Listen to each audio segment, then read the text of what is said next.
Live at 6 ആരംഭിക്കുകയാണ്. ആദ്യം തലക്കെട്ടുകൾ.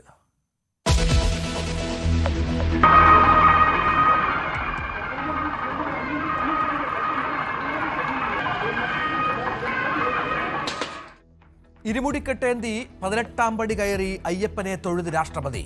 പൂർണ്ണകുംഭം നൽകി സ്വീകരിച്ച് തന്ത്രിയും ദേവസ്വം മന്ത്രിയും.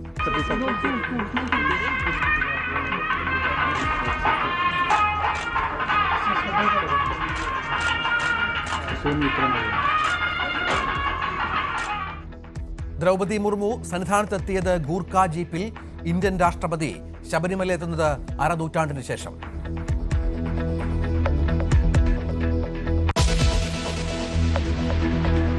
രാഷ്ട്രപതിയുടെ ശബരിമല യാത്രയിൽ വൻ സുരക്ഷാ വീഴ്ച. പ്രമാണത്ത് ലാൻഡ് ചെയ്യുന്നതിനിടെ ഹെലികോപ്റ്ററിന്റെ ടയറുകൾ കോൺക്രീറ്റിൽ താഴ്ന്നു. തള്ളി നീക്കി പോലീസ്, ഫയർഫോഴ്സ് ഉദ്യോഗസ്ഥർ. ഹെലിപ്പാഡ് നിർമ്മിച്ചത് മണിക്കൂറുകൾക്ക് മാത്രം മുൻപ്. ചീഫ് സെക്രട്ടറിയോടും DGPയോടും വിശദീകരണം തേടി കേന്ദ്ര ആഭ്യന്തര മന്ത്രാലയം.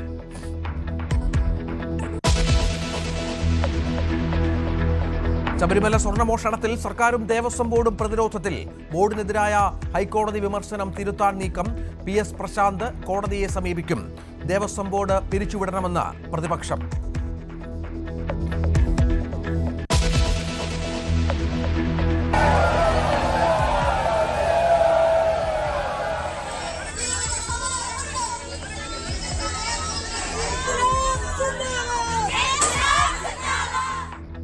തലസ്ഥാനത്തെ സംഘർഷഭരിതമാക്കി ആശമാരുടെ ക്ലിഫ് ഹൗസ് മാർച്ച്. പലവട്ടം ജലപീരങ്കി പ്രയോഗിച്ചു.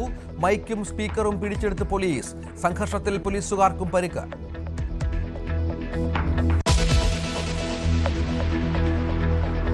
PM ശ്രീ പദ്ധതി നടപ്പിലാക്കുന്നതിൽ കോൺഗ്രസിനുള്ളിൽ ഭിന്നത. കേന്ദ്ര ഫണ്ട് വാങ്ങുന്നതിൽ തെറ്റില്ലെന്ന് VD സതീശൻ. CPM BJP ഡീലിന്റെ ഭാഗമെന്ന് KC വേണുഗോപാൽ. കേരളത്തിൽ കഴിഞ്ഞ കുറേ നാളുകളായിട്ട്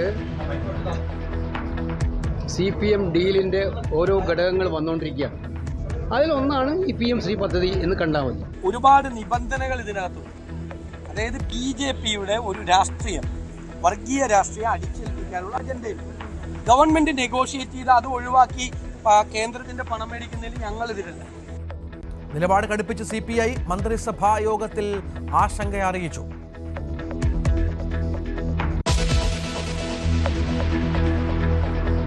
പള്ളുരുത്തി സെയിന്റ് റീത്ത സ്കൂളിൽ നിന്ന് 2 കുട്ടികൾ TC വാങ്ങി. സ്കൂൾ മാറിയത് 2ലും 3ലും പഠിക്കുന്ന സഹോദരിമാർ. നടപടി ഹിജാബ് വിഭാഗത്തിൽ മാനേജ്മെന്റ് നിലപാടിൽ പ്രതിഷേധിച്ച്.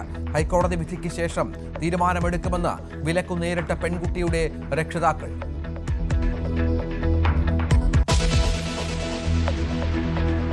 ബീഹാറിലെ നേർക്കുനേർ പോരാട്ടം ഒഴിവാക്കാൻ ഇടപെടലുമായി ഇന്ത്യ സഖ്യം. ലാലു പ്രസാദ് യാദവുമായി കൂടിക്കാഴ്ച നടത്തി അശോക് ഗെഹ്ലോട്ട്. ആശയക്കുഴപ്പങ്ങൾക്ക് പരിഹാരം കാണുമെന്ന് പ്രതികരണം. അധികാരത്തിലെത്തിയാൽ സ്ത്രീകൾക്കായി വമ്പൻ പദ്ധതികൾ നടപ്പാക്കുമെന്ന് തേജസ്വി യാദവ്.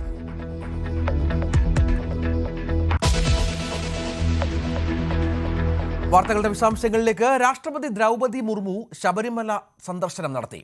പമ്പ ഗണപതി കോവിലിൽ നിന്ന് ഇരുമുടി കെട്ടുനിറച്ച ശേഷം പോലീസിന്റെ പ്രത്യേക ഗൂർഖ വാഹനത്തിലാണ് രാഷ്ട്രപതി സന്നിധാനത്ത് ദർശനം നടത്തിയത്. അതേസമയം രാഷ്ട്രപതി എത്തിയ ഹെലികോപ്റ്റർ കോൺക്രീറ്റിൽ താഴുന്ന സംഭവത്തിൽ സുരക്ഷാ വീഴ്ച ഉണ്ടായിട്ടില്ലെന്ന് DGP വ്യക്തമാക്കി. രാവിലെ 8:30യോടെയാണ് കോന്നി പ്രമാടം ഇൻഡോർ സ്റ്റേഡിയത്തിൽ പ്രത്യേക ഹെലികോപ്റ്ററിൽ ശബരിമല ദർശനത്തിനായി രാഷ്ട്രപതി എത്തിയത്. നിലയ്ക്കലിൽ കാലാവസ്ഥ മോശമായതിനെ തുടർന്നാണ് പ്രമാടത്ത് ലാൻഡ് ചെയ്തത്. തുടർന്ന് റോഡ് മാർഗമാണ് രാഷ്ട്രപതി പമ്പയിലെത്തിയത്. പമ്പ ഗണപതി കോവിലിൽ രാഷ്ട്രപതിയും സുരക്ഷാ ജീവനക്കാരും ഇരുമുടിക്കെട്ട് നിറച്ചു. തുടർന്ന് 6 പോലീസ് വാഹനങ്ങളുടെ അകമ്പടിയോടെ പ്രത്യേക ഗൂർഖ വാഹനത്തിലാണ് രാഷ്ട്രപതി സന്നിധാനത്തേക്ക് എത്തിയത്. ദേവസ്വം മന്ത്രി VN വാസവനും ദേവസ്വം ബോർഡ് പ്രസിഡന്റും ശബരിമല തന്ത്രിയും രാഷ്ട്രപതിക്ക് പൂർണ്ണകുംഭം നൽകി സന്നിധാനത്ത് സ്വീകരിച്ചു. സന്നിധാനത്തെ ദർശനം പൂർത്തിയാക്കി രാഷ്ട്രപതി പമ്പയിലെ ദേവസ്വം ഗസ്റ്റ് ഹൌസിൽ വിശ്രമിച്ച ശേഷമാണ് തിരികെ പ്രമാടത്തെത്തി ഹെലികോപ്റ്ററിൽ തിരുവനന്തപുരത്തേക്ക് മടങ്ങിയത്. രാഷ്ട്രപതിയുടെ ഹെലികോപ്റ്റർ ലാൻഡ് ചെയ്തപ്പോൾ ഹെലിപ്പാഡിലെ കോൺക്രീറ്റിൽ താഴ്ന്നുപോയ സംഭവത്തിൽ പോലീസിന് വീഴ്ച സംഭവിച്ചിട്ടില്ലെന്ന് സംസ്ഥാന പോലീസ് മേധാവി വ്യക്തമാക്കി. പ്രമാടത്ത് ഹെലികോപ്റ്റർ ഇറക്കാനുള്ള തീരുമാനമെടുത്തത് വ്യോമസേനയാണെന്നും DGP പറയുന്നു. ന്യൂസ് 18 പത്തനംതിട്ട. DGPക്ക് പിന്നാലെ സുരക്ഷാ വീഴ്ച ഉണ്ടായിട്ടില്ലെന്ന് പത്തനംതിട്ട ജില്ലാ കളക്ടർ പ്രേംകൃഷ്ണയും പ്രതികരിച്ചു. ചെറിയ തോതിൽ മാത്രമാണ് ടയർ താഴുന്നത്. സുരക്ഷാ പ്രശ്നമുണ്ടായിരുന്നുവെങ്കിൽ ഹെലികോപ്റ്റർ ഇതേ സ്ഥലത്ത് നിന്ന് ടേക്ക് ഓഫ് ചെയ്യില്ലായിരുന്നുവെന്നും കളക്ടർ വ്യക്തമാക്കി. ഒരു വിധത്തിലുള്ള ആശയക്കുഴപ്പവും നമുക്കതിനകത്ത് ഉണ്ടായിട്ടില്ല. കാര്യം എന്ന് വെച്ചാൽ അവര് ഇന്നലെ അവരുടെ തന്നെ ടീം വന്ന് പറഞ്ഞത് എന്താണെന്ന് വെച്ചാൽ ഈ എച്ച് എന്ന് മാർക്ക് ചെയ്തിരിക്കുന്ന സ്ഥലത്താണ് ഹെലികോപ്റ്റർ നോർമലി ലാൻഡ് ചെയ്യേണ്ടത്. അവിടെ നമ്മൾ കോൺക്രീറ്റ് ചെയ്യാനാണ് പറഞ്ഞത്. പക്ഷെ നമ്മൾ അതൊരു സേഫ്റ്റി എന്നുള്ള രീതിയിൽ നമ്മൾ ടോട്ടൽ ഏരിയ കോൺക്രീറ്റ് ചെയ്തു. കോൺക്രീറ്റ് ചെയ്തപ്പോൾ സെൻട്രൽ പോർഷൻ ആണ് നമ്മൾ ആദ്യം കോൺക്രീറ്റ് ചെയ്യുന്നത്. അതിനുശേഷം ബാക്കിയുള്ള പോർഷൻസ് കോൺക്രീറ്റ് ചെയ്ത് പോകുന്നു. അതാണ് ഇവിടെ ആദ്യം കോൺക്രീറ്റ് ചെയ്തു ഇതാണെന്ന് പറഞ്ഞു. അപ്പൊ നിങ്ങൾ മനസ്സിലാക്കേണ്ടത് ഫസ്റ്റ് കോൺക്രീറ്റ് ചെയ്ത അടുത്താണ് ഫസ്റ്റ് ഇത് ലാൻഡ് ചെയ്തിരിക്കുന്നത്. അതിനുശേഷം കോൺക്രീറ്റ് ചെയ്ത സ്ഥലത്ത് 2 ഹെലികോപ്റ്റേഴ്സ് ലാൻഡ് ചെയ്തിട്ടുണ്ട്. അപ്പം 2ഉം 3ഉം ഈ ഫസ്റ്റ് ഹെലിപാഡിനെ കാട്ടി താമസിച്ചാണ് കോൺക്രീറ്റ് ചെയ്തത്. അവിടെ രണ്ടിടത്തും നമ്മൾ ലാൻഡ് ചെയ്തിട്ടുണ്ട്. അപ്പൊ അങ്ങനെ ഒരു സ്റ്റെബിലിറ്റിയുടെ യാതൊരു ഇഷ്യൂസും ഉണ്ടായിട്ടില്ല. ഇവിടെ ഉണ്ടായ ഒരു ചെറിയ വിഷയം എന്ന് പറയാൻ പറ്റില്ല. ഇവര് ലാൻഡ് ചെയ്ത എച്ചിനെക്കാട്ടി കുറച്ചുകൂടെ പുറകോട്ടേക്കായിരുന്നു ലാൻഡ് ചെയ്ത്. ടെയിൽ എൻഡ് കുറച്ചേക്ക് പുറകോട്ട് വന്നു. ആ പുറകോട്ട് വന്നപ്പോൾ ഫ്രഷ് കോൺക്രീറ്റ് ആയതുകൊണ്ട് തന്നെ ഒരു ഡിപ്രഷൻ എന്ന് പോലും പറയാൻ പറ്റില്ല. 1/2 ഇഞ്ചിന്റെ ഭാഗത്ത് എന്തോ ചെറിയൊരു സിങ്കിങ് വന്നു എന്നുള്ളത്. അപ്പൊ അതിന്റെ തന്നെ ക്യാപ്റ്റൻ അടക്കമുള്ള ആൾക്കാരാണ് വന്ന് പറഞ്ഞത് അതൊന്ന് ബിക്കോസ് ഹെലികോപ്റ്റർ സ്റ്റാർട്ട് ചെയ്ത് മുന്നോട്ട് എടുക്കാൻ പറ്റില്ല, അതുകൊണ്ട് തന്നെ നമ്മുടെ ക്രൂവിന്റെ അടുത്ത് തള്ളി അത് എച്ചിലേക്ക് മൂവ് ചെയ്യാൻ പറഞ്ഞു. അത് നമ്മുടെ പോലീസ് അടക്കമുള്ള ആൾക്കാരെല്ലാവരും ചേർന്ന് എച്ചിലേക്ക് മൂവ് ചെയ്ത് കൊടുത്തു. ഇത്രയാണ് സംഭവിച്ചിരിക്കുന്നത്. കാര്യം അങ്ങനെ ഒരു ഇൻസ്റ്റെബിലിറ്റി ഉണ്ടായിരുന്നെങ്കിൽ തീർച്ചയായിട്ടും നിങ്ങൾക്ക് മനസ്സിലാക്കേണ്ട കാര്യം ഈ സെയിം ഹെലിപാഡിൽ നിന്ന് തന്നെ പിന്നെ ഒരിക്കലും ടേക്ക് ഓഫ് ഇല്ല മേഡത്തിന്. രാഷ്ട്രപതിയുടെ സന്ദർശനത്തിന്റെ ഒരുക്കങ്ങളിൽ വീഴ്ച പറ്റിയെന്ന് ആന്റണി MP ആരോപിച്ചു. പ്ലാൻ ബിയെക്കുറിച്ച് ഫലപ്രദമായി ആലോചിച്ചില്ലെന്നും കോൺക്രീറ്റ് ഉണങ്ങാനുള്ള സമയം കിട്ടാത്തതാണ് ഹെലികോപ്റ്റർ താഴാൻ കാരണമെന്നും ആന്റണി പറഞ്ഞു. ഇന്നലെ വൈകുന്നേരം വരെ നിലയ്ക്കലിൽ രാഷ്ട്രപതി ഇറങ്ങും എന്നുള്ളത് ബന്ധപ്പെടുത്തിയുള്ള ഒരു പ്ലാൻ മാത്രമാണ് സംസ്ഥാന ഗവൺമെന്റ് ഉണ്ടായിരുന്നത്. അതുകൊണ്ട് ഇന്നലെ വൈകുന്നേരം വരെ നിലയ്ക്കലായിട്ടുള്ള ക്രമീകരണങ്ങൾ മാത്രമേ ചെയ്തുള്ളൂ. ഇന്നലെ രാത്രിയാണ് നിലയ്ക്കലെ ക്ലൈമറ്റിലുണ്ടായിരിക്കുന്ന ആ വലിയ മാറ്റം കണ്ട് അവിടെ പ്രതിസന്ധി ഉണ്ടാകും എന്ന് കണ്ടുകൊണ്ട് ഇവിടെ പിന്നെ കട്ട നിരത്താനും അതുപോലെ മെറ്റൽ നിരത്താനും കോൺക്രീറ്റ് നിരത്താനും ഒക്കെയുള്ള ശ്രമങ്ങൾ തുടങ്ങിയത്. പക്ഷെ ആ ശ്രമങ്ങളുടെ രാത്രി മുഴുവൻ മഴയായിരുന്നു, രാവിലെയും ചാറ്റൽ മഴ ഉണ്ടായിരുന്നു. ഈ നിരത്തിയ കോൺക്രീറ്റ് ഉണങ്ങാനുള്ള സമയം അവിടെ കിട്ടിയില്ല. എനിക്ക് മനസ്സിലാക്കാൻ കഴിയുന്ന ഒരു കാര്യം, നമുക്ക് രാഷ്ട്രപതിയുടെ പര്യടനം, രാഷ്ട്രപതി എന്ന് പറഞ്ഞാൽ ഇന്ത്യയിലെ പ്രോട്ടോകോളിൽ ഒന്നാമതാണ്. പ്രൈം മിനിസ്റ്റർ 3 ഉള്ളൂ. 1 എന്ന് പറയുന്ന രാഷ്ട്രപതിയാണ്. രാഷ്ട്രപതിയുടെ സന്ദർശനം വരുമ്പം ഒരു പ്ലാൻ എ തയ്യാറാക്കുന്നുണ്ടെങ്കിൽ അതിന്റെ ഒരു ഓൾട്ടർനേറ്റീവ് പ്ലാൻ ബി വേണ്ടേ? ആ പ്ലാൻ ബിയെ കുറിച്ച് ചിന്തിച്ചില്ല. എന്നാൽ രാഷ്ട്രപതി സഞ്ചരിച്ച ഹെലികോപ്റ്ററിന്റെ വീൽ താഴ്ന്നു പോയിട്ടില്ലെന്നായിരുന്നു KU ജനീഷ് കുമാർ MLA മറുപടി. എന്താവശ്യം വേണമെങ്കിലും അതിനുള്ള സഹായം ചെയ്യാനുള്ള ആളുകൾ അവിടെയുണ്ട്. എല്ലാ ടീമും ഉണ്ട്. NSCയുടെ ടീമുണ്ട്, കേരള പോലീസിന്റെ ടീമുണ്ട്, എല്ലാവരും ഉണ്ട്. അപ്പോൾ പൈലറ്റ് ആവശ്യപ്പെട്ടപ്പോൾ തന്നെ അവർ അത് മുമ്പോട്ട് നീക്കി സെൻട്രലാക്കി ഇട്ടു.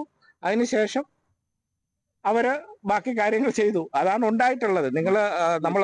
ഞാൻ പറഞ്ഞ ഇത് നമുക്ക് മലയാളിക്കായ ഒരു അപമാനമാകുന്ന ഒരു വാർത്ത ആയതുകൊണ്ടാണ് ഞാനിത് എന്റെ തൊട്ടു മുമ്പിൽ നടക്കുന്ന ഒരു സംഭവം എന്ന നിലയിലാണ് ഞാൻ വിശദീകരിച്ചത്. ശബരിമല സ്വർണ്ണക്കൊള്ളയിൽ നിലവിലെ ദേവസ്വം ബോർഡിനെതിരായ ഹൈക്കോടതി വിമർശനത്തോടെ സർക്കാരും ദേവസ്വം ബോർഡും പ്രതിരോധത്തിൽ. ദേവസ്വം ബോർഡ് പിരിച്ചുവിടണമെന്ന് പ്രതിപക്ഷം ആവശ്യപ്പെട്ടു. ദേവസ്വം നിയമങ്ങൾ മാനുവൽ ലംഘിച്ച് ഹൈക്കോടതിയുടെ വിധിയെ ലംഘിച്ചാണ് ഇപ്പോഴത്തെ ദേവസ്വം ബോർഡ് ഈ ദ്വാരപാലക ശില്പവും ബാക്കി കാര്യങ്ങളും പുറത്തേക്ക് കൊണ്ടുപോയത്. വലിയ സ്വർണ്ണ കവർച്ചയാണ് ശബരിമലയിൽ നടന്നത് എന്ന് ഹൈക്കോടതി അടിവരയിട്ട് രേഖപ്പെടുത്തിയിരിക്കുന്നു. ഇപ്പോഴത്തെ ദേവസ്വം ബോർഡിനും ഇപ്പോഴത്തെ ദേവസ്വം മന്ത്രിക്കും പങ്കുണ്ട് എന്ന് വളരെ വ്യക്തമാണ്. അതുകൊണ്ട് അടിയന്തരമായി ദേവസ്വം മന്ത്രി രാജിവെക്കണം, ദേവസ്വം ബോർഡിനെ പുറത്താക്കണം, ചവിട്ടി പുറത്താക്കണം. ഇതിനിടെ ഇടക്കാല വിധിയിലെ പരാമർശം നീക്കാൻ Thiruvithamkoor Devaswom board president PS Prasanth ഹൈക്കോടതിയെ സമീപിക്കും. സ്വർണ്ണപ്പാളികൾ കൊണ്ടുപോകാൻ നിലവിലെ പ്രസിഡന്റ് നിർദ്ദേശിച്ചു എന്ന പരാമർശം നീക്കാനാണ് ശ്രമം. PS പ്രശാന്തിന് കാലാവധി നീട്ടി നൽകാനുള്ള ശ്രമങ്ങൾക്കിടെയാണ് ഹൈക്കോടതിയെ സമീപിക്കുന്നത്. ഞാൻ പറഞ്ഞ് അയാളുടെ ഇടപെട്ടതിന്റെ ഭാഗമായി ഉണ്ണികൃഷ്ണൻ പോറ്റിയുടെ തന്നെ കൊടുത്തുവിട്ടു എന്നാണ് ഒരു പരാമർശമായി വന്നിരിക്കുന്നത്. അത് ദൗർഭാഗ്യകരമാണ്. അത് ഈ കോടതി അതിലൊരു ചെറിയ തെറ്റ് ഉണ്ട് എന്ന് ചൂണ്ടിക്കാണിക്കാൻ വേണ്ടി ഞങ്ങൾ സ്റ്റാൻഡിംഗ് കൗൺസിൽ നിന്ന് കോടതിയെ സമീപിക്കും. അതായത് കൊടുത്തുവിട്ടു അദ്ദേഹത്തിന്റെ അല്ലെങ്കിൽ കൊടുത്തുവിട്ടു എന്നത് കൃത്യമായ പ്രൊസീജിയർ പാലിച്ചല്ലേ കൊടുത്തുവിട്ടിരിക്കുന്നത്. പിന്നെ അയാൾക്കുണ്ടായ ഒരു ആ തിരുവാഭരണ കമ്മീഷണർക്ക് ഉണ്ടായ ഒരു പിന്നെ ആ സ്ഥാപനവുമായി, അത് ഉണ്ണികൃഷ്ണൻ പോറ്റിയുടെ കാര്യമൊന്നും അവർ പറഞ്ഞിട്ടില്ല, ആ സ്ഥാപനവുമായി ബന്ധപ്പെട്ട എന്തോ ഒരു ധാരണ ഉണ്ടായി. അത് അയാൾ പിന്നെ തിരുത്തുകയും ചെയ്തത്. ഞാൻ ഇടപെട്ടിട്ട് എന്ന് ആ കത്ത് ഒന്ന് വായിച്ചു നോക്കുന്നത് എവിടെയെങ്കിലും പറഞ്ഞിട്ടുണ്ടോ? ഇല്ലല്ലോ. അപ്പൊ ഞാൻ പറയുന്നത് ഇതൊക്കെ സത്യസന്ധമായി നമ്മൾ മുന്നോട്ട് പോയ കാര്യങ്ങളാണ്. നിങ്ങൾ ആ ബോർഡിന്റെ ഉത്തരവ് 2024 മുതലുള്ള ഇപ്പൊ ഈ 25 ഏറ്റവും ഒടുവിൽ വരെ ഇറങ്ങിയ ബോർഡിന്റെ 4 ഉത്തരവുകളുണ്ട്. ഈ 4 ഉത്തരവുകളും ഉണ്ണികൃഷ്ണൻ പോറ്റിയെയോ അദ്ദേഹത്തിന്റെ സഹായികളെയോ അല്ലെങ്കിൽ മറ്റേതെങ്കിലും ഉദ്യോഗസ്ഥ ബന്ധത്തെയോ സഹായിക്കുന്ന ഒരു വരിയോ ഒരു വാക്കോ അതിലുണ്ടോ എന്ന് പരിശോധിക്കും. അത് ഞങ്ങൾ കോടതിയെ ബോധ്യപ്പെട്ടു. ഞങ്ങൾ സ്റ്റാൻഡിംഗ് കൗൺസിൽ വഴി ഇതിലെ ഉണ്ണികൃഷ്ണൻ പോറ്റിയുമായോ അദ്ദേഹത്തിന്റെ വേറെ ഏതെങ്കിലും ബാംഗ്ലൂരിലുള്ള കള്ളന്മാരുമായിട്ടോ ഇവിടുത്തെ ഉദ്യോഗസ്ഥ ബന്ധവുമായോ ഞാൻ അല്ലെങ്കിൽ എന്റെ ഈ ബോർഡ് സഹായിച്ചതായ ഒരു രേഖയോ തെളിവോ എന്തെങ്കിലും ഉണ്ടോ? കേസിൽ ദേവസ്വം ബോർഡ് രേഖകൾ പ്രത്യേക അന്വേഷണ സംഘം പിടിച്ചെടുത്തു. ഉണ്ണികൃഷ്ണൻ പോറ്റിയുടെ സാമ്പത്തിക ഇടപാടുകളെക്കുറിച്ച് സഹായി അനന്ത സുബ്രഹ്മണ്യം പ്രത്യേക സംഘത്തിന് മൊഴി നൽകിയതായും സൂചനയുണ്ട്. ഡാൻ കുര്യൻ തയ്യാറാക്കിയ റിപ്പോർട്ട്. ശബരിമലയിലെ സ്വർണ്ണപ്പാളി മോഷണവുമായി ബന്ധപ്പെട്ട കേസിൽ അന്വേഷണം നടത്തുന്ന പ്രത്യേക അന്വേഷണ സംഘത്തിന്റെ തലവൻ SP ശശിധരന്റെ നേതൃത്വത്തിലാണ് കഴിഞ്ഞ ദിവസം ഹൈക്കോടതിയിൽ ഇതുവരെയുള്ള അന്വേഷണത്തിലെ 10 ദിവസത്തിനിടയിലെ അന്വേഷണത്തിലെ കണ്ടെത്തലുകൾ ഉൾപ്പെടെ വിശദീകരിച്ചുകൊണ്ടുള്ള സമഗ്രമായ ഒരു റിപ്പോർട്ട് സമർപ്പിച്ചത്. ആ റിപ്പോർട്ട് പരിഗണിക്കവെയാണ് ഹൈക്കോടതിയുടെ ഭാഗത്ത് നിന്ന് ഈ വിഷയത്തിൽ ഗുരുതരമായ ചില നിരീക്ഷണങ്ങൾ ഉണ്ടായത്. അതായത് ഉദ്യോഗസ്ഥരുടെ ഭാഗത്ത് നിന്ന് മാത്രം സംഭവിച്ച പിഴവ് എന്ന് ചൂണ്ടിക്കാണിച്ചുകൊണ്ട് നിലവിലെ ദേവസ്വം ബോർഡ് ഭാരവാഹികൾക്ക് ഈ വിഷയത്തിൽ നിന്ന് ഒഴിഞ്ഞു മാറാൻ കഴിയില്ല എന്നായിരുന്നു ഹൈക്കോടതിയുടെ പരാമർശം. അത് രാഷ്ട്രീയ ആയുധമായി മാറ്റാനുള്ള തയ്യാറെടുപ്പിലാണ് പ്രതിപക്ഷം. അത് UDF-ഉം BJP-യും ഒരുപോലെ ദേവസ്വം ബോർഡിനെ പ്രതിരോധത്തിലാക്കുന്ന തരത്തിലുള്ള പ്രതിഷേധങ്ങളിലേക്ക് കടക്കാൻ തന്നെയാണ് ധാരണ. അത്തരത്തിലുള്ള പ്രതിഷേധങ്ങൾ വരും ദിവസങ്ങളിൽ കേരളം കാണാനിരിക്കുകയാണ്. പക്ഷേ അവിടെയും 6 ആഴ്ചയാണ് സമയപരിധി നൽകിയിരുന്നത് പ്രത്യേക അന്വേഷണ സംഘത്തിന്. ആ 6 ആഴ്ച വിശദമായ അന്വേഷണം പൂർത്തിയാക്കി കോടതിയിൽ സമഗ്രമായ റിപ്പോർട്ട്, അന്തിമ റിപ്പോർട്ട് SIT സമർപ്പിക്കുമ്പോൾ ഉദ്യോഗസ്ഥർക്കും ഉണ്ണികൃഷ്ണൻ പോറ്റിക്കും അപ്പുറത്തേക്ക് നിലവിലെ ഭരണസമിതിയെ പ്രതിരോധത്തിലാക്കുന്ന ഏതെങ്കിലും തരത്തിലുള്ള കണ്ടെത്തലുകൾ റിപ്പോർട്ടിൽ ഉണ്ടാകാനുള്ള സാധ്യത വിരളമായിരിക്കുമെന്ന പ്രതീക്ഷയിലാണ് ദേവസ്വം വകുപ്പും അതോടൊപ്പം തന്നെ ദേവസ്വം ബോർഡ് പ്രസിഡന്റ് ഉൾപ്പെടെയുള്ള ഭാരവാഹികളും. അതേസമയം 2019 ഭരണസമിതിക്ക് ഗുരുതരമായ പിഴവുകൾ സംഭവിച്ചിട്ടുണ്ട് എന്നും അത് ബോധപൂർവമായി സംഭവിച്ച പിഴവുകളാണോ എന്ന കാര്യത്തിൽ സംശയം തങ്ങൾക്കും നിലനിൽക്കുന്നുണ്ട് എന്ന തരത്തിലുള്ള പരോക്ഷമായ പ്രതികരണങ്ങൾ കഴിഞ്ഞ ദിവസം ദേവസ്വം വകുപ്പ് മന്ത്രിയും അതോടൊപ്പം ബോർഡ് ഭാരവാഹികളും വ്യക്തമാക്കിയിരുന്നു. അത്തരത്തിലുള്ള അന്വേഷണം പുരോഗമിച്ചുകൊണ്ടിരിക്കുകയാണ്. നിലവിൽ രജിസ്റ്റർ ചെയ്തിരിക്കുന്ന 2 FIR-കളിലും 2009 ഭരണസമിതിയെക്കുറിച്ചും അതോടൊപ്പം ദേവസ്വം ബോർഡ് ജീവനക്കാരെക്കുറിച്ചും ഉണ്ണികൃഷ്ണൻ പോറ്റിയെക്കുറിച്ചും മാത്രമാണ് പറയുന്നത്. നിലവിലെ ഭരണസമിതിയെക്കുറിച്ച് നിലവിലുള്ള FIR-കളിൽ പ്രത്യേക പരാമർശങ്ങളൊന്നുമില്ല.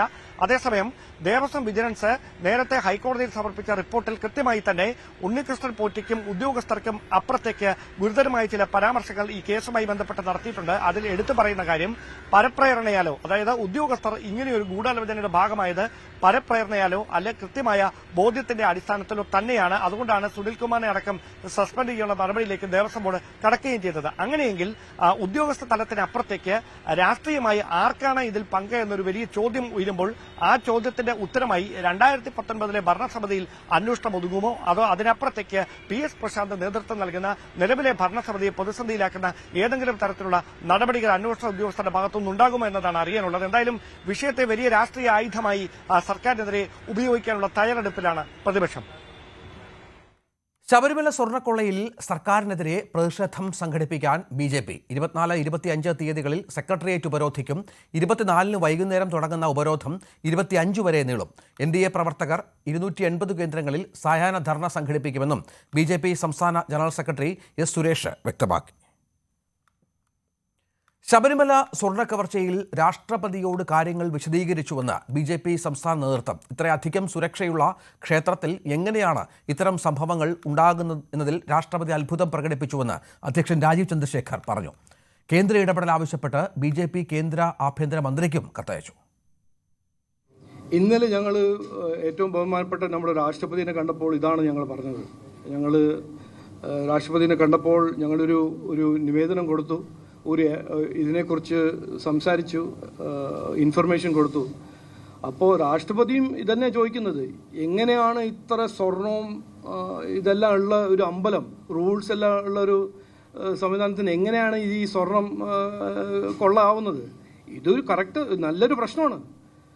അതുകൊണ്ടല്ല ഞാൻ പറഞ്ഞത്, ഞങ്ങൾ ആദ്യത്തെ ദിവസം മുതൽ പറയുന്നത് എന്താണ്, ഇത് ഇൻവെസ്റ്റിഗേഷൻ നടത്തണം, ഇത് സെൻട്രൽ ഏജൻസി നടത്തണം. കേരള പോലീസിന് ഇതിൻ്റെ ഇൻവെസ്റ്റിഗേഷൻ കൊടുത്തിട്ട് ഒരു കാര്യമില്ല. കാരണം ഇത് ജഡ്ജും ജൂരിയും ക്രിമിനലിനെ ഒരാളാക്കി മാറ്റുന്ന ഒരു കാര്യമായിരിക്കും. കേരള പോലീസല്ലേ അവിടെ സെക്യൂരിറ്റി ചെയ്യേണ്ടത്, ദേവസ്വം ബോർഡല്ലേ അതിൻ്റെ ഉത്തരവാദിത്വം എടുക്കേണ്ടത്, ദേവസ്വം മന്ത്രിയല്ലേ അതിൻ്റെ ചുമതല എടുക്കേണ്ടത്. അപ്പോൾ ഇവരോട് ചോദിച്ചാൽ എന്ത് പറയും? ഒന്നും നടന്നില്ല എന്ന് പറയും. ക്ലിഫ് ഹൗസിലേക്ക് ആശാപ്രവർത്തകർ നടത്തിയ മാർച്ചിൽ സംഘർഷം. നിരവധി സമരക്കാർക്കും പോലീസുകാർക്കും പരിക്കേറ്റു. മാർച്ചിന് നേരെ പലതവണ പോലീസ് ജലപീരങ്കി പ്രയോഗിച്ചു. സമരക്കാരുടെ മൈക്കും സ്പീക്കറും പോലീസ് പിടിച്ചെടുത്തു. സെക്രട്ടേറിയറ്റിന് മുന്നിൽ ഭക്ഷണം കഴിക്കുന്ന പാത്രം കുത്തിയായിരുന്നു ക്ലിഫ് ഹൗസിന് മുന്നിലെ സമരം. സർക്കാരിൽ നിന്ന് ഇതുവരെ അനുകൂല നിലപാട് ഉണ്ടാകാത്ത സാഹചര്യത്തിലാണ് മുഖ്യമന്ത്രിയുടെ ഔദ്യോഗിക വസതിയിലേക്ക് മാർച്ച് നടത്തിയത്.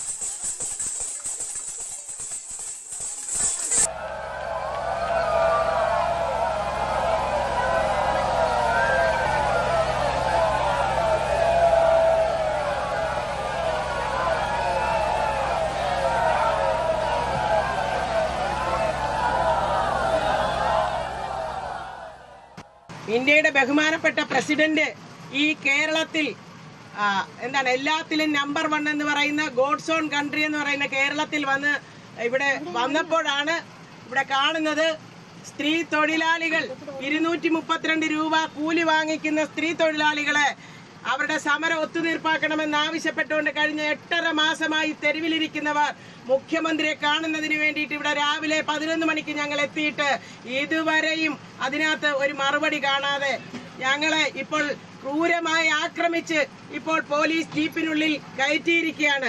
നമ്മുടെ സംസ്ഥാന വൈസ് പ്രസിഡന്റ് ശ്രീമതി യസ്മിനിയുടെ വസ്ത്രം മുഴുവൻ വലിച്ചു കീറി എന്നെ ഒരു പ്രകോപനവുമില്ലാതെ എന്റെ വയറ്റത്തിൽ ആത്തി കൊണ്ടിട്ട് കുത്തി. ഇതുപോലെയാണ് ബഹുമാനപ്പെട്ട പ്രസിഡന്റ് ഇത് കാണണം. ഈ കേരളത്തിൽ അങ്ങ് വന്നിരിക്കുമ്പോൾ ഇന്ത്യയുടെ 50% വരുന്ന സ്ത്രീകളുടെ പ്രതിനിധിയാണങ്ങ്. അങ്ങ് കാണണം ഈ കാബാലികരായ ഭരണാധികാരികൾ എങ്ങനെയാണ് സമാധാനപരമായി സമരം നടത്തുന്ന ഒരു സ്ത്രീ തൊഴിലാളി സമരത്തെ കൈകാര്യം ചെയ്യുന്നതെന്ന് ബഹുമാനപ്പെട്ട പ്രസിഡന്റ് കാണണം. അടിയന്തിരമായി ഈ വിഷയത്തിൽ ഇടപെട്ട് ഞങ്ങളുടെ ഈ വിഷയം പരിഹരിച്ചു തരുവാൻ ഇന്ത്യയുടെ പ്രസിഡന്റ് ഇടപെടണമെന്ന് വളരെ വിനീതമായി കേരളത്തിലെ മുഴുവൻ ആശാവർക്കർമാർക്കും വേണ്ടിയിട്ട് ഞങ്ങൾ അഭ്യർത്ഥിക്കുകയാണ്.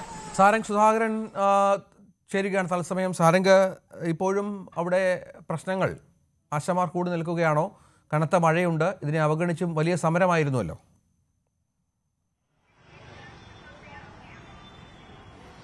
ആശമാരുടെ വളരെ കാലത്തെ ആവശ്യങ്ങൾ ഉന്നയിച്ചുകൊണ്ടായിരുന്നു ഇന്ന് ക്ലിഫ് ഹൌസിലേക്ക് മാർച്ച് നടത്തിയത്. അതായത് മുഖ്യമന്ത്രി തങ്ങളുടെ കാര്യങ്ങൾ പരിഗണിക്കണം, അതിലൊരു തീരുമാനമുണ്ടാക്കണം. കാരണം മാസങ്ങളായി അവരിവിടെ തുടരുകയാണ്. ഏകദേശം 1 വർഷത്തോടടുക്കുന്ന അവരുടെ സമരം സെക്രട്ടേറിയറ്റ് മുന്നിലും മറ്റുമായി നടന്നുകൊണ്ടിരിക്കുന്നത്. അതിന്റെ ഭാഗമായി മുഖ്യമന്ത്രിയുമായി അനുനയന ചർച്ച, അതായത് തങ്ങളുടെ ആവശ്യങ്ങൾ അംഗീകരിച്ചു കിട്ടുന്ന തരത്തിലേക്ക് ഒരു ചർച്ചയിലേക്ക് കാര്യങ്ങൾ നീക്കാൻ വേണ്ടിയായിരുന്നു ആശമാർ ഇന്ന് ക്ലിഫ് ഹൌസിലേക്ക് മാർച്ച് നടത്തിയത്. തുടർന്ന് ബാരിക്കേഡ് കെട്ടി ക്ലിഫ് ഹൌസിന് മുൻപിൽ തന്നെ പോലീസുകാർ ഇത്തരത്തിൽ തടഞ്ഞെങ്കിലും പിന്നീട് ബാരിക്കേഡ് മറികടക്കാൻ ആശമാർ ശ്രമം നടത്തുകയും പിന്നീട് 2-3 തവണയിലധികം ഇത്തരത്തിൽ ജലപീരങ്കി പ്രയോഗിച്ചു. പിന്നീടും ഇവിടെ നിന്നും പിരിഞ്ഞു പോകാൻ സമ്മതിക്കാത്ത ആശമാരെ പിന്നീട് പോലീസ് ബലം പ്രയോഗിച്ച് നീക്കാനുള്ള ശ്രമമുണ്ടായി. അതിനിടെയാണ് പോലീസുകാർ ഈ സ്പീക്കറും മൈക്കും ഉൾപ്പെടെയുള്ള ആംപ്ലിഫയർ ഉൾപ്പെടെയുള്ള ഉപകരണങ്ങൾ ബലമായി ഇവിടെ നിന്നും പിടിച്ചു വാങ്ങിക്കൊണ്ടുപോകുന്നത്. അത് തടയാനായി ഒരുപാട് ആശമാർ ഇത്തരത്തിൽ ഈ ഒരു പോലീസ് ജീപ്പിന്റെ മുന്നിൽ കിടന്നടക്കമുള്ള പ്രതിഷേധം നടത്തി. പക്ഷെ അവരെയൊക്കെ അവിടെ നിന്ന് മാറ്റി. ആ സമയത്തുണ്ടായ ഉന്തുന്നള്ളിലും ഇത്തരത്തിൽ ആശമാർക്കും ഒപ്പം വനിതാ പോലീസുമാർക്കടക്കം ഇത്തരത്തിൽ പരിക്കേറ്റു.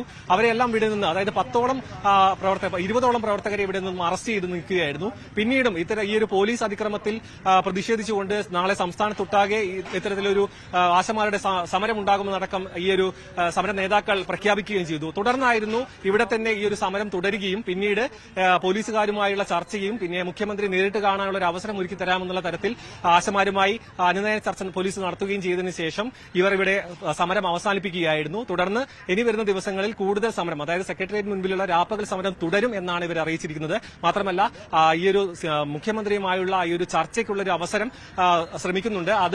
അതിനുള്ള ശ്രമങ്ങൾ തുടരും. പക്ഷേ ഈ ഒരു ക്ലിഫ് ഹൌസിന് മുൻപിൽ നിന്നും അവർ പിരിഞ്ഞു പോവുകയായിരുന്നു. പിന്നീട് തുടർന്നുള്ള സമരങ്ങൾ ഇനി സംസ്ഥാനത്തൊട്ടാകെ ഈ ഒരു പോലീസ് അതിക്രമത്തിൽ പ്രതിഷേധിച്ചും പിന്നെ ഈ ഒരു ആവശ്യം വീണ്ടും മുന്നോട്ട് വെച്ചുകൊണ്ട് സെക്രട്ടേറിയറ്റ് മുൻപിൽ സമരം തുടരുമെന്നാണ് ആശാപ്രവർത്തകർ നമ്മോട് പങ്കുവച്ചത്. സാരംഗ് സുധാകരനാണ് വിവരങ്ങൾ പങ്കുവച്ചത്.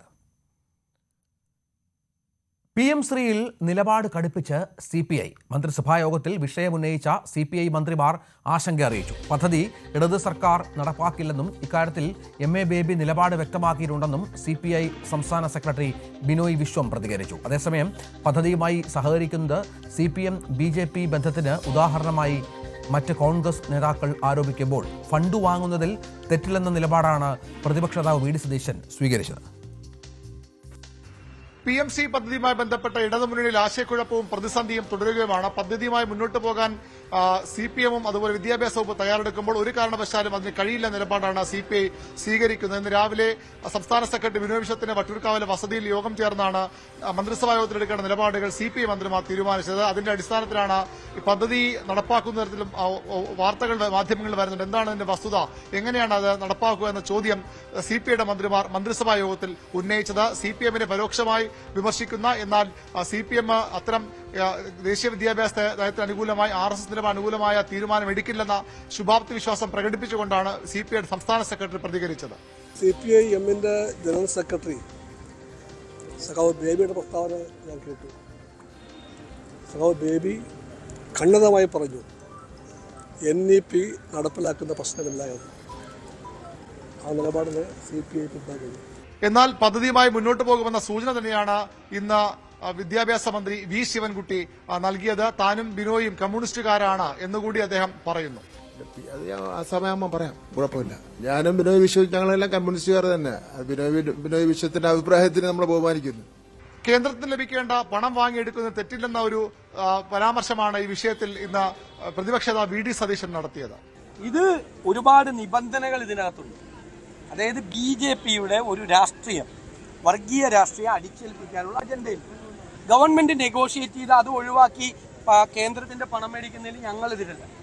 ഏതായാലും CPIയുടെ എതിർപ്പ് ശക്തമായി തുടരുന്നു. അനുനയിപ്പിക്കാനുള്ള വഴികൾ CPM തേടുന്നുണ്ട്. ഒരുപക്ഷെ ഉഭയകക്ഷി ചർച്ച നടത്തിയേക്കാം. എന്നാൽ CPI ഒരു തരത്തിലും വിട്ടുവീഴ്ച ചെയ്തില്ലെങ്കിൽ ഈ പദ്ധതിയുമായി മുന്നോട്ട് പോവുക CPM-ന് എളുപ്പമാകില്ല. ഇടതുമുന്നണിയുടെ കോർട്ടിലാണ് ഇനി പന്തുള്ളത്.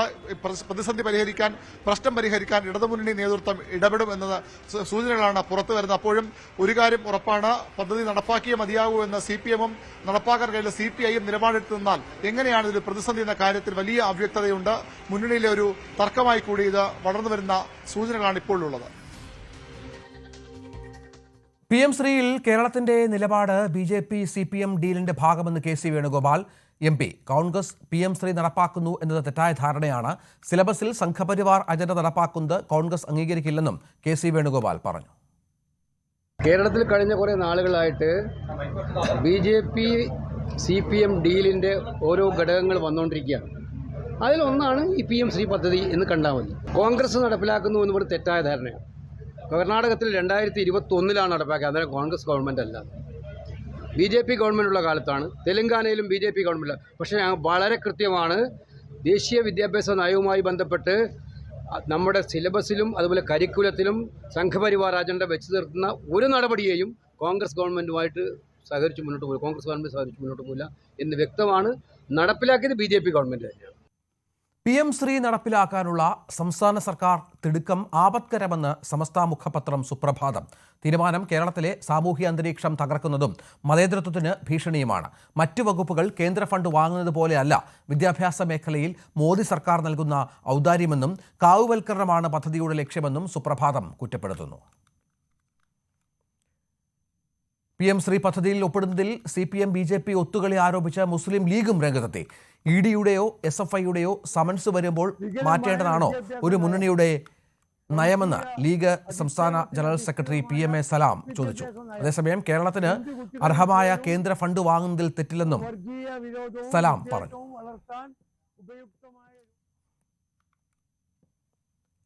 CPIയെ പരിഹസിച്ച് പ്രതിപക്ഷ നേതാവ് വി ഡി സതീശനും രംഗത്ത് വന്നു. ആരാണ് CPI എന്നാണ് CPM സംസ്ഥാന സെക്രട്ടറി MV ഗോവിന്ദൻ ചോദിച്ചത്. താൻ CPIയെ മുന്നണിയിലേക്ക് ക്ഷണിക്കുന്നില്ല, നാണം കെട്ടെന്തിനാണ് CPI LDFിൽ നിൽക്കുന്നതെന്നും സതീശൻ ചോദിച്ചു. ഏത് CPI എന്നാണ് MV ഗോവിന്ദൻ ചോദിച്ചത്? ഏത് CPI എന്ന്? സത്യം പറഞ്ഞാൽ ഞങ്ങളവരെ ക്ഷണിക്കണമെന്നില്ല, ഈ നടക്കേണ്ട സഹിച്ചവിടെ നിൽക്കണ. ഞങ്ങൾ ചോദിക്കുക ഏത് മുസ്ലിം ലീഗ് എന്ന് ഞങ്ങൾ ചോദിക്കും. മുസ്ലിം ലീഗ് ഞങ്ങളുടെ ഏറ്റവും പ്രധാനപ്പെട്ട രണ്ടാമത്തെ കക്ഷിയാണ്. അല്ല, ഞങ്ങളുടെ ഏറ്റവും പ്രധാനപ്പെട്ട കക്ഷിയാണ് ഞങ്ങളുടെ മുസ്ലിം ലീഗ് എന്ന് പറയുന്നത്. ഈ CPIക്കാരോട് ഏത് CPI എന്ന് പാർട്ടി സെക്രട്ടറി, ആ CPI സെക്രട്ടറി എന്നിട്ട് നാണ സഹിച്ച് അവിടെ ഇങ്ങനെ നിൽക്കുക. എനിക്കെന്നെ സങ്കടം. ബീഹാറിലെ നേർക്കുനേർ പോരാട്ടം ഒഴിവാക്കാൻ ഇടപെടലുമായി ഇന്ത്യ സഖ്യം. ലാലു പ്രസാദ് യാദവുമായി കോൺഗ്രസ് നേതാവ് അശോക് ഗെഹ്ലോട്ട് കൂടിക്കാഴ്ച നടത്തി. ബീഹാറിലെ 243 മണ്ഡലങ്ങളിൽ 10 ഇടങ്ങളിലാണ് ഇന്ത്യ സഖ്യ സ്ഥാനാർത്ഥികൾ തമ്മിൽ മത്സരം. 243 सीटें यहाँ पर है. 243 सीटों में 5-7 सीटों में तो थोड़ा कन्फ्यूजन हो जाता है, केवल फ्रेंडली फाइट भी होती है, उसमें कोई ज़्यादा इसको आपको बहुत सीरियस लेना नहीं चाहिए. ऐसा माहौल बना दिया पूरे प्रदेश में, महागठबंधन में झगड़े हो गए हैं. कोई झगड़ा नहीं है, सब मिलके ही कैंपेन करेंगे और सब मिलके ही काम करेंगे और जीत के आएंगे. ये माहौल बना. പരസ്പര മത്സരത്തെ കുറിച്ചുള്ള ചോദ്യത്തിന് ഇന്ത്യ മുന്നണി ഒറ്റക്കെട്ടായാണ് മത്സരിക്കുന്നതെന്നും വിജയം ഉറപ്പാണെന്നുമായിരുന്നു RJD നേതാവും ഇന്ത്യ മുന്നണിയുടെ മുഖ്യമന്ത്രി സ്ഥാനാർത്ഥിയുമായ തേജസ്വി യാദവിന്റെ പ്രതികരണം. നാഷണൽ ഡെസ്കിൽ നിന്നും കിരൺ ബാബു വിവരങ്ങൾ പങ്കുവെക്കും. കിരൺ, ഏറ്റവും ഒടുവിൽ വലിയ ശ്രമങ്ങൾ നടക്കുന്നു എന്നാണ് മനസ്സിലാക്കേണ്ടത്. പത്രിക പിൻവലിക്കാൻ ഇനി മണിക്കൂറുകൾ മാത്രമാണ് ബാക്കിയുള്ളത്. എന്താണ് ഇന്ത്യ മുന്നണിയിൽ യഥാർത്ഥം സംഭവിക്കുന്നത്? രഞ്ജിത്ത്, നാളെയാണ് പത്രിക പിൻവലിക്കാനുള്ള രണ്ടാം ഘട്ടത്തിൻ്റെ അവസാന സമയം. പക്ഷേ ഇപ്പോഴും 10 മണ്ഡലങ്ങളിൽ ഈ ഇന്ത്യ മുന്നണിയിലെ പാർട്ടികൾ തമ്മിൽ മത്സരിക്കുന്നുണ്ട്. 5 മണ്ഡലങ്ങളിൽ ഇന്ത്യ മുന്നണിയിലെ ഏറ്റവും പ്രധാനപ്പെട്ട പാർട്ടികളായ RJDയും കോൺഗ്രസും തമ്മിലാണ് മത്സരിക്കുന്നത്. CPIയുടെ 6 മണ്ഡലങ്ങളിൽ 4 മണ്ഡലങ്ങളിലും കോൺഗ്രസ് സ്ഥാനാർത്ഥികൾ മത്സരിക്കുന്നുണ്ട്. എന്തായാലും ഇതിൽ കുറച്ച് മണ്ഡലങ്ങളെങ്കിലും ഇത്തരം ഒരു മത്സരം ഉണ്ടാവാനുള്ള സാധ്യതയാണ് കാണുന്നത്. ഏറ്റവും അവസാനവട്ട ശ്രമം എന്ന നിലയ്ക്കാണ് കോൺഗ്രസിൻ്റെ മുതിർന്ന നേതാവും RJD നേതാവ് ലാലു പ്രസാദ് യാദവുമായിട്ടൊക്കെ പേഴ്സണലായി അടക്കം ബന്ധമുണ്ടായിരുന്ന അശോക് ഗെഹ്ലോട്ടിനെ അവിടെ പ്രത്യേക ദൂതനായി ഹൈക്കമാൻഡ് പ്രത്യേക ദൂതനായി വിട്ടത്. അശോക് ഗെഹ്ലോട്ട് ഇന്ന് അവിടെ പറ്റ്നയിലെത്തി ലാലു പ്രസാദ് യാദവുമായും പാർട്ടി ഇപ്പോൾ നയിക്കുന്ന തേജസ്വി യാദവുമായിട്ടൊക്കെ ദീർഘനേരം ചർച്ച നടത്തുകയും ഒക്കെ ചെയ്തിരുന്നു. പക്ഷേ ചർച്ചയ്ക്ക് ശേഷവും രണ്ടുപേർക്കും ഏതെങ്കിലും ആ സീറ്റുകളുടെ കാര്യത്തിൽ, പരസ്പരം മത്സരിക്കുന്ന സീറ്റുകളുടെ കാര്യത്തിൽ ഒരു അവസാന തീരുമാനത്തിൽ എത്താൻ ഇപ്പോഴും കഴിഞ്ഞിട്ടില്ല. പക്ഷേ മറ്റേതെങ്കിലും തരത്തിൽ തർക്കങ്ങളില്ല. ഇപ്പോൾ തൽക്കാലം ആ സീറ്റുകൾ അങ്ങനെ പോകട്ടെ, ബാക്കി എല്ലായിടത്തും ഈ പ്രശ്നങ്ങൾ മറ്റ് മണ്ഡലങ്ങളിലേക്ക് ബാധിക്കാത്ത രീതിയിൽ മുന്നോട്ട് പോകുക, അത്തരം ഒരു നിലപാടാണ് സ്വീകരിച്ചിട്ടുള്ളത് രണ്ട് പാർട്ടികളും. കഴിയുമെങ്കിൽ രണ്ട് പാർട്ടികൾക്കും എവിടെയെങ്കിലുമൊക്കെ ചില മണ്ഡലങ്ങളിലേക്കെങ്കിലും സ്ഥാനാർത്ഥികളെ മാറ്റാനുള്ള അവസാനവട്ട ശ്രമങ്ങൾ വേണമെങ്കിൽ നടത്താം. ഇങ്ങനെ ഒരു തർക്കം കൊണ്ട് ബീഹാറിൽ നിലവിലുണ്ടായിരുന്ന ഒരു വിജയ സാധ്യതയെ ഇല്ലാതാക്കരുത് എന്നുള്ള ഒരു പൊതുവികാരത്തിലാണ് എത്തിയിരിക്കുന്നത്. അതുകൊണ്ട് തന്നെയാണ് കർശനമായി തന്നെ താഴേക്ക് കോൺഗ്രസിൻ്റെയും അതോടൊപ്പം തന്നെ RJDയുടെയും നേതാക്കൾക്ക്, രണ്ടാം നിര നേതാക്കൾക്കടക്കം കർശനമായ നിർദ്ദേശം നൽകിയിട്ടുണ്ട്. അവരാരും അത്തരത്തിലൊരു പ്രതികരണവും നടത്തുന്നില്ല. എങ്ങനെ ഇത് പാച്ചപ്പ് ചെയ്യാം എന്നുള്ളതാണ്. പ്രശ്നം പരിഹരിക്കാൻ കഴിയുന്നില്ലെങ്കിൽ ആ പ്രശ്നത്തെ എങ്ങനെ പരമാവധി കുഴപ്പങ്ങളില്ലാതെ നിലനിർത്താം എന്നുള്ള ഒരു മട്ടിലാണ് ഇപ്പോൾ നിൽക്കുന്നത്. എന്തായാലും ചില മണ്ഡലങ്ങളിലെങ്കിലും അത്തരം മത്സരം, സൗഹൃദ മത്സരം എന്നൊക്കെ ഇവർ പറയുമ്പോഴും സാധാരണഗതിയിൽ അങ്ങനെ വോട്ട് രണ്ടായി പോയി കഴിഞ്ഞാൽ അവിടെ BJPക്ക് ജയിക്കാനുള്ള സാധ്യത വരികയും ഒക്കെ ചെയ്യും. കഴിഞ്ഞ തവണ 15 സീറ്റുകളുടെ വ്യത്യാസത്തിലാണ് പരാജയം സംഭവിച്ചത് എന്ന് ഓർക്കണം. അതാണ് ഇപ്പോഴും രണ്ട് പാർട്ടിയുടെയും നേതാക്കൾ പ്രധാനമായും ചൂണ്ടിക്കാണിക്കുന്ന വിഷയം. കുറച്ച് സീറ്റുകൾ അങ്ങനെ കഴിഞ്ഞ തവണ ഉണ്ടായ അബദ്ധം ഇത്തവണ ഉണ്ടാവരുത് എന്നുള്ള ഒരു മുന്നൊരുക്കമൊക്കെ അവർ നടത്തിയിരുന്നു. പക്ഷേ ഇപ്പോഴും പ്രശ്നം പരിഹരിക്കാൻ നമ്മുടെ മറ്റ് പല സംസ്ഥാനങ്ങളെ പോലെയല്ല, പ്രാദേശിക തലത്തിൽ RJDയുടെ നേതൃത്വം പറഞ്ഞാലും കോൺഗ്രസ് നേതൃത്വം ഒക്കെ പറഞ്ഞാലും പ്രാദേശിക തലത്തിൽ മത്സരമായി നിൽക്കുന്നവരെ ആ പാർട്ടി തള്ളി പറഞ്ഞാൽ അവർ വീണ്ടും റിബലായി മത്സരിക്കാനുള്ള സാധ്യതയൊക്കെ ഉള്ള സ്ഥലം കൂടിയാണ് ബീഹാർ. അതുകൊണ്ട് തന്നെ ആ പ്രശ്നം അത്ര വേഗത്തിൽ പരിഹരിക്കാമെന്ന് എന്തായാലും കഴിയില്ല. അതിനപ്പുറത്തേക്ക് മറുഭാഗത്താണെങ്കിൽ എന്തായാലും 243 സീറ്റുകളിലും 243 സ്ഥാനാർത്ഥികൾ മാത്രമാണുള്ളത് NDA ഭാഗത്ത്. പക്ഷേ ഇന്ത്യ മുന്നണിയുടെ ഭാഗത്താണെങ്കിൽ നിലവിൽ 243-ൽ 253 സ്ഥാനാർത്ഥികളുണ്ട്. 10 സ്ഥാനാർത്ഥികളാണ് അധികമായി ഉള്ളത്. ഇവരിൽ കുറച്ചുപേരെങ്കിലും നാളെ പിൻവലിപ്പിക്കാൻ, നാളെ അവസാന നോമിനേഷൻ പിൻവലിക്കാനുള്ള അവസാന സമയത്തുള്ളിൽ പിൻവലിപ്പിക്കാൻ കഴിയും എന്നുള്ള പ്രതീക്ഷയിലാണ്. പക്ഷേ ഇന്ത്യ മുന്നണി നേരിടുന്ന ഈ സൗഹൃദ മത്സരം എന്നൊക്കെ അവർ വിശേഷിപ്പിക്കുന്ന ഈ മത്സരത്തെക്കാൾ അവർ നേരിടുന്ന പ്രധാനപ്പെട്ട വിഷയം, പ്രധാനപ്പെട്ട നേതാക്കൾക്ക് തെരഞ്ഞെടുപ്പ് പ്രചരണവുമായി രംഗത്ത് പൂർണ്ണമായും കോൺസെൻട്രേറ്റ് ചെയ്ത് ആ തരത്തിലേക്ക് ഒരു പ്രചരണത്തിന് ആവേശം പകരാൻ കഴിയുന്നതിന് പകരം പ്രധാനപ്പെട്ട സമയങ്ങളിലൊക്കെ ഇത്തരം ചർച്ചകളിലൊക്കെ ഏർപ്പെടേണ്ടി വരുന്നു എന്നുള്ളത് കൂടിയാണ് അതാണ് പ്രധാനപ്പെട്ട കാര്യം. ഏതായാലും തർക്കം അവസാനിക്കുന്നില്ല. ഇന്ത്യ മുന്നണിയിൽ ചർച്ചകൾ പുരോഗമിക്കുകയും ചെയ്യുന്നു. സംസ്ഥാന സ്കൂൾ കായികമേളയിൽ തിരുവനന്തപുരം ബഹുദൂരം മുന്നിൽ. 73 സ്വർണം നേടി 632 പോയിന്റുകളുമായി തിരുവനന്തപുരം ഒന്നാം സ്ഥാനത്ത് നിൽക്കുമ്പോൾ 38 സ്വർണവും 377 പോയിന്റുമായി കണ്ണൂർ രണ്ടാം സ്ഥാനത്താണ്. നീന്തൽ മത്സരങ്ങളിൽ 17 സ്വർണമാണ് തിരുവനന്തപുരം നേടിയെടുത്തത്. 289 പോയിന്റുമായി കോഴിക്കോട് മൂന്നാം സ്ഥാനത്തും 284 പോയിന്റുമായി തൃശൂർ നാലാം സ്ഥാനത്തും 253 പോയിന്റുമായി പാലക്കാട് അഞ്ചാം സ്ഥാനത്തുമുണ്ട്. അതേസമയം കായികമേളയിൽ ആദ്യമായി കൊണ്ടുവന്ന ക്രിക്കറ്റ് മത്സരത്തിൽ വലിയ തർക്കമുണ്ടായി. മഴ പെയ്തതോടെ ക്വാർട്ടർ ഫൈനൽ മുതലുള്ള മത്സരങ്ങൾ ബോൾ ഔട്ടിലേക്ക് നീങ്ങിയതാണ് തർക്കത്തിന് കാരണമായത്. ആദ്യം എതിർത്ത ജില്ലകൾ പിന്നീട് മറ്റു വഴികളില്ലാതെ സമ്മതം മൂടുകയായിരുന്നു. ഇടവേള.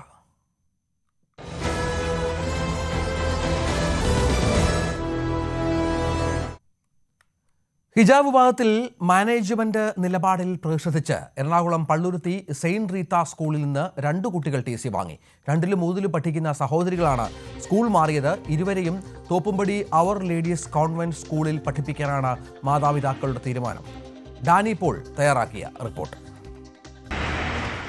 ഹിജാബ് വിഷയത്തിൽ ഉയർന്ന പ്രതിഷേധങ്ങൾ സെന്റ് റീത്താസ് സ്കൂളിൽ ഉണ്ടായതിനെ തുടർന്ന് ഈ വിഷയത്തിൽ നടത്തിയ പരാമർശങ്ങൾ സ്കൂൾ മാനേജ്മെൻറ്റിൻ്റെ ഭാഗത്തു നിന്നും അതോടൊപ്പം തന്നെയാണ് PTA പ്രസിഡന്റിൻ്റെ ഭാഗത്തു നിന്നുമുണ്ടായ പരാമർശങ്ങൾ തങ്ങളെ വേദനിപ്പിച്ചു.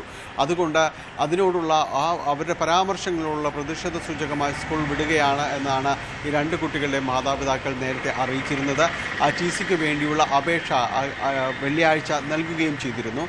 ഇവർ വ്യക്തമായി ഈ വിഷയത്തിൽ പറഞ്ഞിരുന്നത് തങ്ങൾ ഹിജാബ് കാര്യങ്ങളിലുള്ള എതിർപ്പോ മറ്റോ ഒന്നുമല്ല തങ്ങൾ ഇതിലൂടെ പ്രകടമാക്കുന്നത്. പക്ഷേ ഈ വിഷയം സംബന്ധിയായ കാര്യങ്ങളിൽ പരാമർശങ്ങൾ നടത്തിയപ്പോൾ അതിൽ വലിയ രീതിയിൽ തങ്ങൾക്ക് വിഷമമുണ്ടാക്കുന്ന സാഹചര്യങ്ങളുണ്ടായിരുന്നു.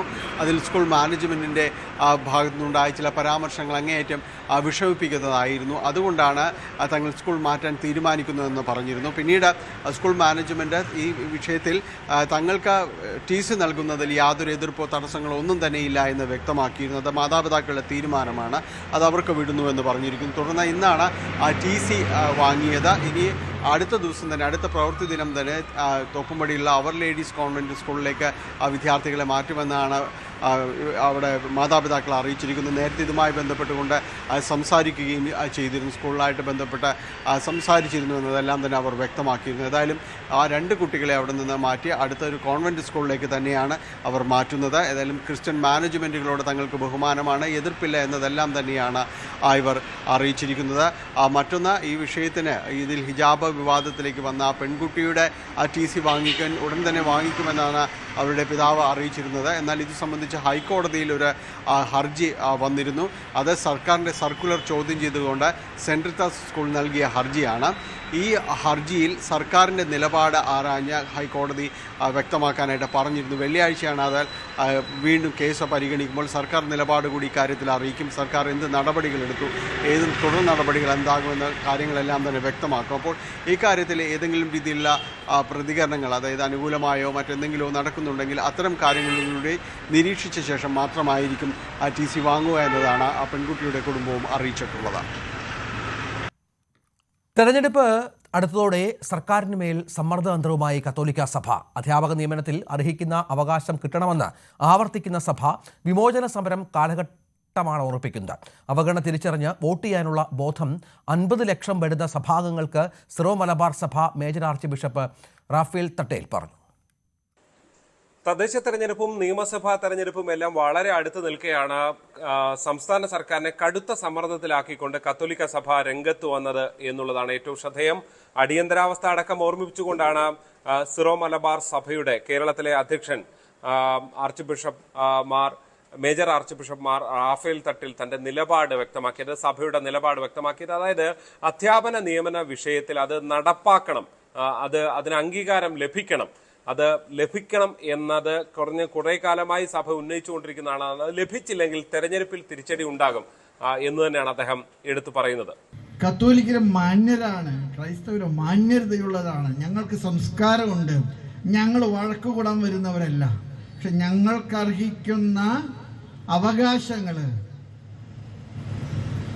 മറ്റുള്ളവർക്ക് കൊടുത്തിട്ടും ഞങ്ങളെ പരിഗണിക്കാൻ സന്മനസ് കാണിക്കാത്ത രാഷ്ട്രീയ കക്ഷികളെ തിരിച്ചറിയാനുള്ള ബുദ്ധിയൊക്കെ ഞങ്ങൾക്കുണ്ട്. അത് കാണിക്കേണ്ട ജനാധിപത്യത്തിൻ്റെ ഏറ്റവും വലിയ പരീക്ഷണശാലയിലേക്ക് നമ്മൾ അടുക്കുകയാണ്. നമ്മുടെ ജനങ്ങളോട് ഒരു രാഷ്ട്രീയ കക്ഷിക്ക് വോട്ട് ചെയ്യാൻ നമ്മൾ പറഞ്ഞ് ഒരിക്കലും ഒരു സംവിധാനമോ ഒരു സമ്മർദ്ദമോ ചെലുത്താറില്ല. പക്ഷേ സമൂഹത്തോടും സമുദായത്തോടും രാഷ്ട്രീയ കക്ഷികൾ കാണിക്കുന്ന അസാമാന്യമായിട്ടുള്ള അനീതി നിറഞ്ഞ അവഗണനയെ തിരിച്ചറിയാനും അതിനെ തിരിച്ചു കുത്താനുള്ള ബോധമൊക്കെ ഞങ്ങൾക്കുണ്ട്. അതായത് കഴിഞ്ഞ ഈ പ്രശ്നങ്ങൾ സഭ ഉയർത്തിയ ശേഷം മുഖ്യമന്ത്രി തന്നെ ഇടപെട്ടുകൊണ്ട് കോടതിയിൽ അനുകൂല നിലപാട് സ്വീകരിക്കുമെന്ന് പ്രഖ്യാപിച്ചിരുന്നു. വിദ്യാഭ്യാസ മന്ത്രി വി ശിവൻകുട്ടി ചങ്ങനാശ്ശേരി അതിരൂപത ആസ്ഥാനത്തെത്തി ചർച്ചയ്ക്ക് ക്ഷണിക്കുന്ന സാഹചര്യമുണ്ടായിരുന്നു. അങ്ങനെ ജോസ് കെ മാണിയൊക്കെ ഇടപെട്ടുകൊണ്ടാണ് ഈ ഒരു പ്രശ്നപരിഹാരത്തിന് ശ്രമം നടത്തിയത്. പക്ഷെ അതിനുശേഷവും ഇതിലൊരു അതായത് കോടതിയിൽ വിഷയമെത്തുമ്പോൾ തങ്ങൾ എതിർക്കില്ല എന്ന നിലപാട് മാത്രമാണ് സർക്കാർ സ്വീകരിച്ചത് എന്ന് ചൂണ്ടിക്കാണിച്ചുകൊണ്ട് നേരത്തെ പാലാ രൂപത ആസ്ഥാനത്ത് നടന്ന യോഗത്തിന് ശേഷം സഭ നിലപാട് വ്യക്തമാക്കിയതാണ്. എന്തായാലും അതിനെല്ലാം പിന്നാലെയാണ് വീണ്ടും കത്തോലിക്ക സഭയുടെ സിറോ മലബാർ സഭയുടെ അധ്യക്ഷൻ തന്നെ നിലപാട് വ്യക്തമാക്കിക്കൊണ്ട് രംഗത്ത് വരുന്നത് എന്നുള്ളതാണ് ഏറ്റവും ശ്രദ്ധേയമായിട്ടുള്ളത്. എന്തായാലും മധ്യ കേരളത്തിലടക്കം വളരെ പ്രധാനപ്പെട്ടതാണ് ക്രൈസ്തവ വോട്ടുകൾ. പല സീറ്റുകളും കഴിഞ്ഞ നിയമസഭാ തെരഞ്ഞെടുപ്പിലും തദ്ദേശ തെരഞ്ഞെടുപ്പിലും നിരവധി പഞ്ചായത്തുകളും ജില്ലാ പഞ്ചായത്ത് അടക്കം പിടിച്ചെടുക്കുന്നതിനുൾപ്പെടെ വലിയ നിർണായകമായ സ്വാധീനം ചെലുത്തിയ വോട്ടുകളാണ് സഭാ വോട്ടുകൾ. ആ സഭാ വോട്ടുകളിലാണ് ഇപ്പോൾ ഒരു വലിയ സമ്മർദ്ദവുമായി സഭ രംഗത്ത് വരുന്നത് എന്നുള്ളതാണ് ഏറ്റവും ശ്രദ്ധേയമായിട്ടുള്ളത്. ഈ വിഷയത്തെ സർക്കാർ എങ്ങനെ പരിഹരിക്കും എന്നുള്ളതാണ് തീർച്ചയായും കാത്തിരുന്ന് കാണേണ്ടത്. കോട്ടയം പള്ളിക്കത്തോട്ടിൽ കലുങ്ക് സഭ കഴിഞ്ഞ് മടങ്ങുന്നതിനിടെ കേന്ദ്രമന്ത്രി സുരേഷ് ഗോപിയുടെ വാഹനത്തിന് മുന്നിൽ ചാടി പ്രദേശവാസി. നിവേദനം സ്വീകരിക്കണമെന്ന് ആവശ്യപ്പെട്ടാണ് ഇയാൾ സുരേഷ് ഗോപിയുടെ വാഹനം തടഞ്ഞത്. ആക്രമണമാണെന്ന് കരുതി BJP പ്രവർത്തകരെത്തി ഇയാളെ ബലം പ്രയോഗിച്ച് മാറ്റി.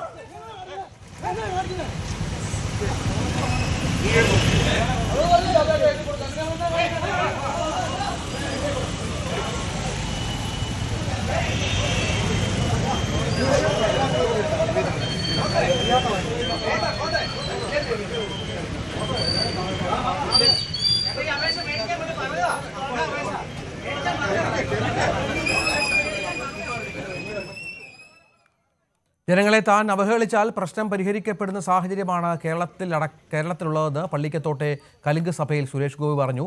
തന്നെ അവഹേളിക്കുമ്പോൾ ഭയങ്കര ദുഃഖം തോന്നാറുണ്ട്. അങ്ങനെ ദുഃഖം തോന്നിയാൽ അടുത്ത കലുങ്ക് സഭ നടക്കില്ലെന്നും സുരേഷ് ഗോപി പ്രതികരിച്ചു.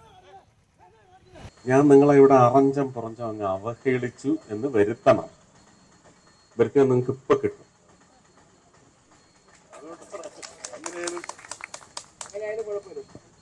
നിങ്ങൾ തന്നെയല്ലേ അത് സാക്ഷിയായിക്കൊണ്ടിരിക്കുന്നത്. ഞാനാണ് അതിന്റെ വേദന പേറുന്നത്. വേദന ഇല്ല എന്നൊന്നും ഞാൻ പറയില്ല കേട്ടോ. ഭയങ്കര ദുഃഖം തോന്നാറുണ്ട്. പക്ഷെ ദുഃഖിച്ചിട്ട് കാര്യമില്ല. ആ ദുഃഖം എന്നെ തളർത്തിയാൽ അടുത്ത കലുങ്ക് നടക്കില്ല. അവരുടെ ആവശ്യവും അതാണ്.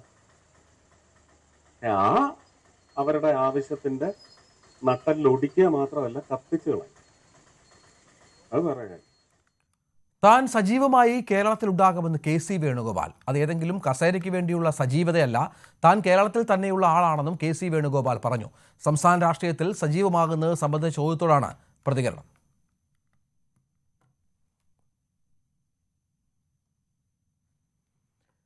പെൺകുഞ്ഞ് ജനിച്ചതിന്റെ പേരിൽ മർദ്ദിച്ചുവെന്ന് പരാതി. ഭർത്താവിനെതിരെ പുത്തൻകുരിശ് സ്വദേശിനിയും കുടുംബവുമാണ് പരാതിയുമായി രംഗത്തെത്തിയത്. പെൺകുട്ടി ജനിച്ചപ്പോൾ മുതലാണ് മർദ്ദിച്ചു തുടങ്ങിയത്. പ്രസവത്തിന് ശേഷം 28ാം ദിവസം യുവതിയെ കട്ടിൽ നിന്ന് ഭർത്താവ് വലിച്ചു താഴെയിട്ടു. ആശുപത്രിയിലെത്തിയപ്പോൾ അപസ്മാരം വന്നു വീണ് പരിക്കേറ്റതാണെന്ന് ഡോക്ടറോട് കളവ് പറഞ്ഞു. കൊല്ലുമെന്ന് പലതവണ ഭീഷണിപ്പെടുത്തി. ഭർത്താവ് അന്ധവിശ്വാസിയെന്നും അസുഖം വരുമ്പോൾ ആശുപത്രിയിൽ പോകുന്നതിന് പകരം പൂജകൾ ചെയ്യിക്കുമെന്നും യുവതി പറയുന്നു. ആജ്ഞ രവീന്ദ്രന്റെ റിപ്പോർട്ട്. പെൺകുഞ്ഞ് ജനിച്ചതിന്റെ പേരിൽ ക്രൂരമായ മർദ്ദനത്തിനിരയായിരിക്കുകയാണ് എറണാകുളം പുത്തൻകുരിശ് സ്വദേശിനിയായ യുവതിയും കുടുംബവും ഇപ്പോൾ ഭർത്താവ് ഗിരീഷിനെതിരെ പരാതിയുമായി രംഗത്തെത്തിയിരിക്കുന്നത്. നിരന്തര പീഡനമാണ് പെൺകുഞ്ഞ് ജനിച്ചതുമായി ബന്ധപ്പെട്ട്. അത് നിരന്തരം ആരോപിച്ച് പെൺകുഞ്ഞായിപ്പോയത് കൊണ്ട് എന്നുള്ള കാരണം പറഞ്ഞ് തന്നെ ആ സ്ത്രീയെ മർദ്ദിക്കുന്നത് നിരന്തരമായിരിക്കുകയാണ്. പല തവണയായി കുടുംബം ക്ഷമിക്കാൻ ശ്രമിക്കുന്നുണ്ട്. പക്ഷേ അതൊക്കെയും ഫലവത്തായില്ല എന്ന് വേണം പറയാൻ. വിവാഹം കഴിഞ്ഞ നാളുകളിലൊക്കെ പ്രശ്നങ്ങളൊന്നും ഉണ്ടായിരുന്നില്ല എന്ന് യുവതി പറയുന്നുണ്ട്. അതേസമയം ജനിച്ചത് പെൺകുട്ടിയായതുകൊണ്ട്, അതായത് ആൺകുഞ്ഞിനെ ആയിരുന്നു തനിക്ക് വേണ്ടിയിരുന്നത്, പെൺകുഞ്ഞായിപ്പോയതുകൊണ്ട് ഈ ചിലവുകളേറെയാണ്, അത് പറ്റില്ല. ആ ചിലവുകളൊക്കെ ഈ യുവതിയുടെ വീട്ടിൽ നിന്ന് വാങ്ങണം എന്ന് തന്നെയാണ് ഈ ഭർത്താവ് നിഷ്കർഷിക്കുന്നത്. പലതവണയായി സ്ത്രീധനത്തിൻ്റെ പേരിൽ മർദ്ദനമായി. പിന്നീട് അതുമാത്രമല്ല, ഈ യുവതി അപസ്മാരത്തിന് ചികിത്സയിലിരിക്കുന്ന യുവതിയാണ്. ഫിറ്റ്സ് വരുമ്പോഴൊക്കെ ആശുപത്രിയിൽ കൊണ്ടുപോകുന്ന സാഹചര്യമുണ്ട്. ആശുപത്രിയിൽ കൊണ്ടുപോകുമ്പോഴൊക്കെയും അതിൽ നിന്ന് ചിലവാകുന്ന പൈസ വീട്ടുകാരുടെ കയ്യിൽ നിന്നും ഈടാക്കുന്ന രീതിയാണ് ഭർത്താവ് ഗിരീഷിൻ്റേത്. എന്തായാലും അങ്കമാലി സ്വദേശി ആയ ഗിരീഷിനെതിരെ ഭർത്താവിനെതിരെ വീട്ടുകാരും പെൺകുട്ടിയുടെ വീട്ടുകാരും പരാതിയുമായി രംഗത്തെത്തിയിരിക്കുകയാണ്. അതിക്രൂര മർദ്ദനമാണ് തൻ്റെ നേരെ ഭർത്താവ് അതിക്രൂര മർദ്ദനത്തിനാണ് തന്നെ ഇരയാക്കിയിരിക്കുന്നതെന്ന് പെൺകുട്ടി ആവർത്തിച്ച് പറയുന്നു. അയാൾ എന്നെ വടിയും കൊണ്ട് അടിക്കും. തലയുടെ ഇവിടെ സ്റ്റിച്ച് ഉണ്ടായിരുന്നു. ആ സ്റ്റിച്ചിട്ട് തല ചോര ഒലിച്ച് ആശുപത്രിയിലൊക്കെ ആയിട്ട് ആയിരുന്നു. അതിൻ്റെ ബില്ലുണ്ടായിരുന്നു, അതെല്ലാം കത്തിച്ച് കളഞ്ഞു. പെൺകുട്ടി ജോലിക്ക് പോയിക്കോട്ടെ എന്ന് ചോദിക്കുന്ന സാഹചര്യമുണ്ട്. അതായത് BAയും TTCയും ഉള്ള പെൺകുട്ടിയാണ്. എന്തെങ്കിലും ജോലി ചെയ്യണമെന്ന് ആഗ്രഹിക്കുന്നുണ്ട് താനെന്ന് പറഞ്ഞപ്പോഴും ഈ പെൺകുട്ടിക്ക് പറ്റിയ ജോലി വേശ്യാവൃത്തിയാണെന്ന് ഭർത്താവ് പറയുന്നത് അങ്ങേയറ്റം മാനസിക ബുദ്ധിമുട്ട് തനിക്ക് ഉണ്ടാക്കിയെന്നും പെൺകുട്ടി പറയുന്നുണ്ട്. എനിക്ക് ജോലിക്ക് പോകണമെന്നൊക്കെ ആഗ്രഹം പറയുന്നു. അപ്പോൾ ഞാൻ പറയുന്നത് എനിക്ക് വേശ്യാപ്പണിക്ക് പോണതാണ് ഇതായിട്ടുള്ളതെന്നൊക്കെ പറഞ്ഞ് എന്നെ അസഭ്യവാക്യങ്ങളും മറ്റുമൊക്കെ പറഞ്ഞ് ഇതാവും. അപ്പം അതുതന്നെ എനിക്ക് ഭയങ്കരമായിട്ട് വിഷമമൊക്കെ ആവുമ്പോഴുണ്ട്.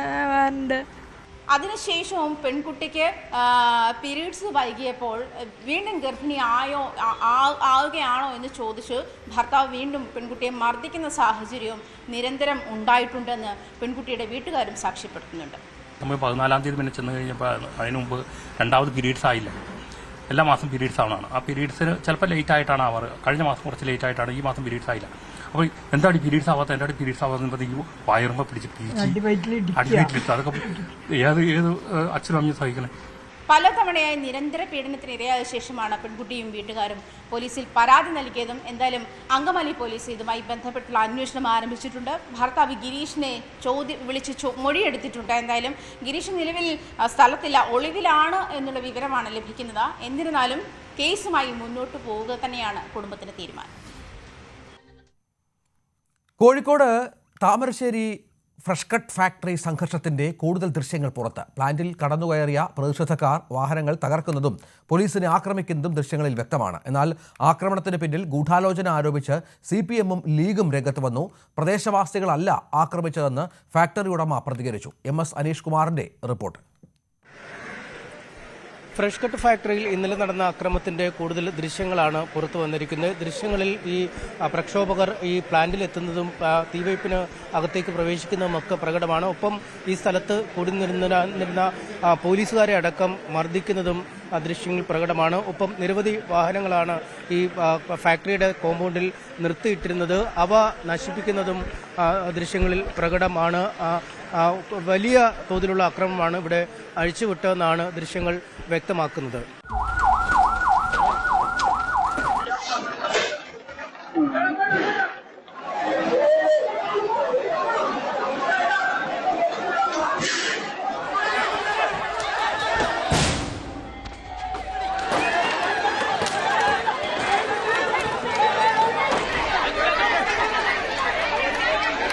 ഫ്രഷ് കട്ടിന് നേരെ നടന്ന അക്രമങ്ങൾ ആസൂത്രിതമാണ് എന്നാണ് ഉടമകളും പറയുന്നത്. നേരത്തെ മുതൽ തന്നെ ഇവിടെ ഇത്തരത്തിലൊരു പ്രക്ഷോഭം നടക്കുന്നുവെങ്കിലും നാട്ടുകാരുടെ ഭാഗത്തു നിന്നും അമിതമായ ഒരു പ്രകോപനം ഉണ്ടായിരുന്നില്ല. നാട്ടുകാരായ ആളുകളാണ് ഇവിടെ ജോലി ചെയ്തിരുന്നത്. ഇത്തരത്തിൽ യാതൊരു തരത്തിലുമുള്ള അക്രമ പ്രവർത്തനങ്ങൾ സമരക്കാരുടെ ഭാഗത്തു നിന്നും ഉണ്ടായില്ല. ഏറ്റവും ചുരുങ്ങിയ ദിവസത്തിനുള്ളിൽ ഫാക്ടറി വീണ്ടും തുറന്ന് പ്രവർത്തനം ആരംഭിക്കും. ഏതാണ്ട് 5 കോടിയുടെ നഷ്ടം ഉണ്ടായി എന്നും ഉടമ ന്യൂസ് 18നോട് പറഞ്ഞു. ഒരു മാലിന്യ സംസ്കരണ പ്ലാന്റ് ആകുമ്പോൾ അതിൻ്റെതായിട്ടുള്ള ബുദ്ധിമുട്ടുകളുണ്ടാകും, ജനങ്ങളുടെ സംശയങ്ങൾ നമ്മൾ കവർ ചെയ്യണം, അങ്ങനെ ഒരുപാട് കാര്യങ്ങളുണ്ടാകും. പക്ഷേ നേരത്തെ പറഞ്ഞ പോലെ തന്നെ കഴിഞ്ഞ കുറച്ച് കാലങ്ങളായിട്ട് ഒരു 7-8 months ആയിട്ട് ഒരു പുതിയ കമ്മിറ്റി വരികയും ആ കമ്മിറ്റിയിലെ ചില ആൾക്കാരുടെ സംരക്ഷിത താല്പര്യങ്ങൾക്ക് വേണ്ടിയിട്ട് കാര്യങ്ങൾ മാറുകയും ചെയ്യുമ്പം ഇവിടുത്തെ ആൾക്കാർക്ക് അത് ചെയ്യാനുള്ള ധൈര്യമില്ല, അല്ലെങ്കിൽ അങ്ങനത്തെ ഒരു രീതിയിൽ അവർ പ്രവർത്തിക്കുന്നത്. അങ്ങനെ ഉണ്ടെങ്കിൽ എനിക്കിത് നേരത്തെ കിട്ടുമായിരുന്നു. അപ്പോൾ it's A planned crime, planned well executed crime, അങ്ങനെയൊക്കെ എനിക്ക് അതിനെക്കുറിച്ച് പറയാൻ പറ്റുള്ളൂ. ഞങ്ങളെ സംബന്ധിച്ച് ഞങ്ങൾ 100% എന്തൊക്കെ ടെക്നോളജികൾ ഉപയോഗിക്കാൻ പറ്റും ആ ടെക്നോളജികൾ ഉപയോഗിച്ചിട്ട് പൈലറ്റ് പ്ലാന്റ് ആയിട്ടാണ് ഞങ്ങൾ പോയിക്കൊണ്ടിരിക്കുന്നത്. അക്രമികൾ ഫാക്ടറിയിൽ എത്തിയപ്പോൾ തങ്ങൾക്ക് നേരെയും അതിക്രമം നടത്തിയെന്നാണ് തൊഴിലാളികൾ പറയുന്നത്. നേരത്തെ ബിരിയാണി ചലഞ്ച് അടക്കം നടത്തി പണസമാഹരണം നടത്തിയിരുന്നു. നിയമ നടപടികളിലേക്ക് നീങ്ങിയാൽ സമര നേതാക്കൾക്കടക്കം നിയമപരമായ സംരക്ഷണം നൽകുന്നതിനുള്ള ധനസമാഹരണം അടക്കം പൂർത്തിയാക്കിയിരുന്നുവെന്നും തൊഴിലാളികൾ പറയുന്നു.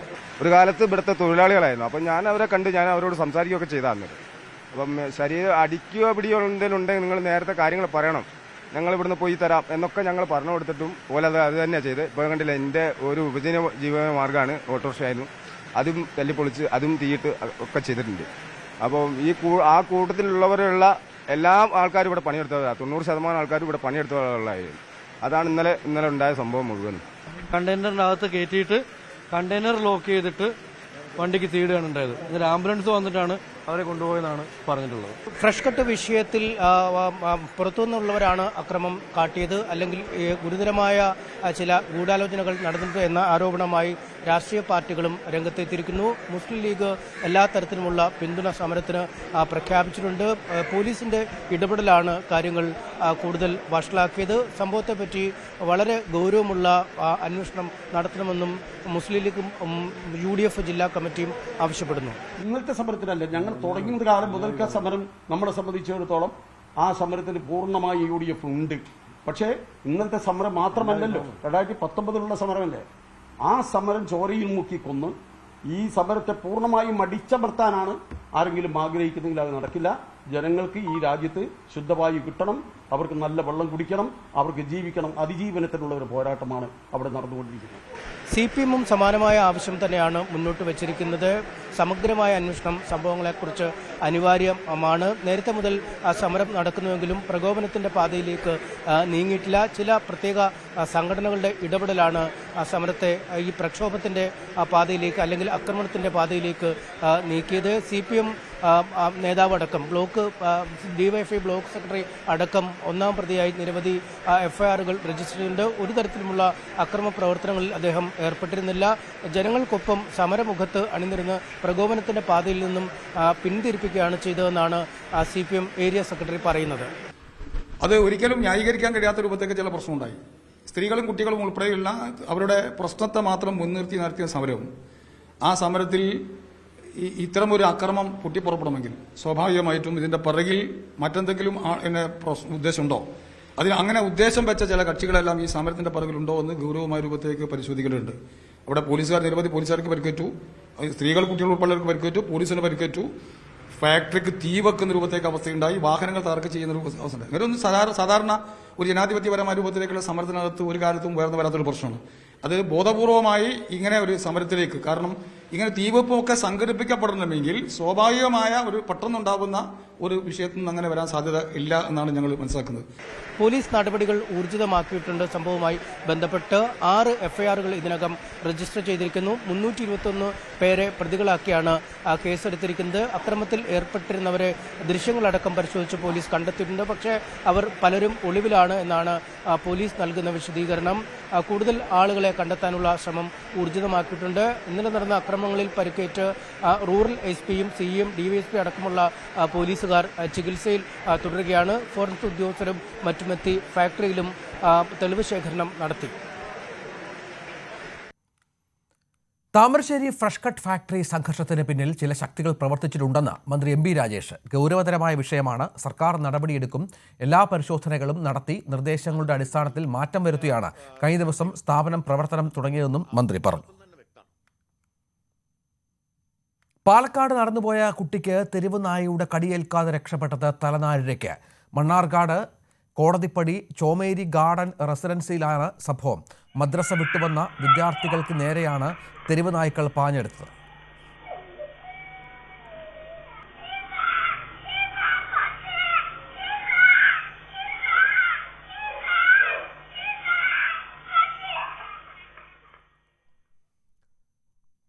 ലോകമെമ്പാടും പ്രേക്ഷകരും ആരാധകരുമുള്ള ഡിസ്കവറി ചാനൽ വിൽപ്പനയ്ക്ക്. ഡിസ്കവറിയും ന്യൂസ് ചാനലടക്കമുള്ള അനുബന്ധ ചാനലുകളും മൊത്തമായോ ഭാഗികമായോ വിൽക്കാനാണ് തീരുമാനമെന്ന് വാർണർ ബ്രദേഴ്സ് അറിയിച്ചു. അമേരിക്കൻ മാധ്യമരംഗത്ത് പുതിയ മാറ്റങ്ങൾക്ക് വഴിവെക്കുന്ന തീരുമാനം US രാഷ്ട്രീയത്തിലും പ്രതിഫലിക്കും. ഭൂഖണ്ഡങ്ങളുടെ അതിർവരമ്പുകൾ ഭേദിച്ച് ആരാധക ഹൃദയങ്ങളിൽ ഇടം പിടിച്ച ഡിസ്കവറി ചാനൽ സ്വീകരണമുറികൾ കീഴടക്കിയ ജനപ്രിയ ചാനൽ വിൽപ്പനയ്ക്ക് വയ്ക്കുകയാണ് വാർണർ സഹോദരങ്ങൾ.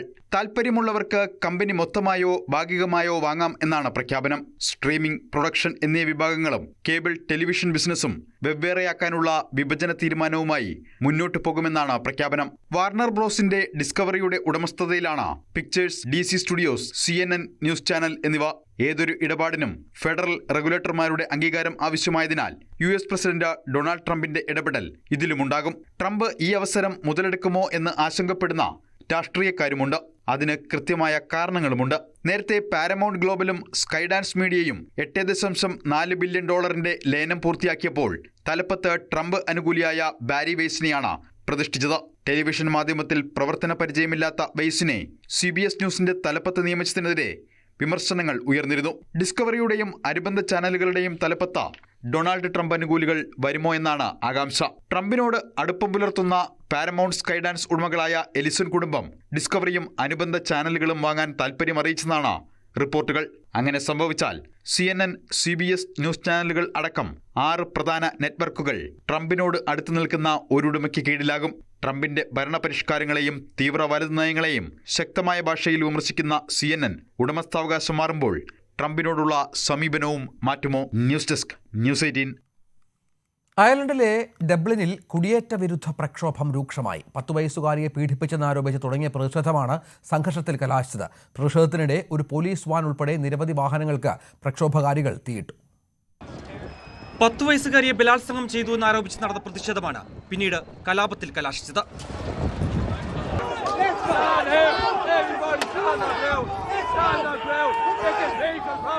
ഡബ്ലിനിലെ അഭയാർത്ഥികളെ പാർപ്പിക്കുന്ന ഹോട്ടലിന് പുറത്ത് ഇന്നലെ രാത്രി ആയിരക്കണക്കിന് പ്രതിഷേധക്കാർ തടിച്ചുകൂടി. അവരെ പുറത്താക്കുക, നമ്മുടെ കുട്ടികളെ രക്ഷിക്കുക എന്നീ മുദ്രാവാക്യം മുഴക്കിയായിരുന്നു പ്രതിഷേധം. പ്രതിഷേധക്കാർക്ക് നേരെ പോലീസ് ജലപീരങ്കിയും കണ്ണീർവാതകവും പ്രയോഗിച്ചു. എന്നിട്ടും പിരിഞ്ഞു പോകാൻ തയ്യാറാകാതിരുന്ന പ്രതിഷേധക്കാർ നിരവധി പോലീസ് വാഹനങ്ങൾ അഗ്നിക്കിരയാക്കി. പോലീസിന് നേരെ കല്ലെറിഞ്ഞു. തുടർന്ന് പോലീസ് ലാത്തി വീശി. നിരവധി പേരെ പോലീസ് അറസ്റ്റ് ചെയ്തു. ഒടുവിൽ പോലീസ് നൽകിയ ഉറപ്പിനെ തുടർന്ന് മണിക്കൂറുകൾ നീണ്ടുനിന്ന സംഘർഷത്തിന് അയവ് വന്നു. സംഭവത്തിൽ ആഫ്രിക്കൻ പൗരനായ 26 വയസ്സുകാരനെ പോലീസ് അറസ്റ്റ് ചെയ്തിരുന്നു. ഇയാൾ അന്താരാഷ്ട്ര സംരക്ഷണം തേടി 6 വർഷം മുമ്പ് അയർലൻഡിലെത്തിയതാണെന്നാണ് വിവരം. News desk, News 18. ഇനി സ്വർണം വെള്ളി നിരക്കുകൾ. കവിത ഗോൾഡ് ആൻഡ് ഡയമണ്ട്സ് ഇന്നത്തെ സ്വർണം വെള്ളി നിരക്കുകൾ നിങ്ങൾക്കായി സമർപ്പിക്കുന്നത് Kavitha gold and diamonds, the versatile jeweller. സ്വർണം 22 ക്യാരറ്റ് ഗ്രാമിന് 11,660, പവന് 93,280. സ്വർണം 18 ക്യാരറ്റ് ഗ്രാമിന് 9,640, പവന് 77,120.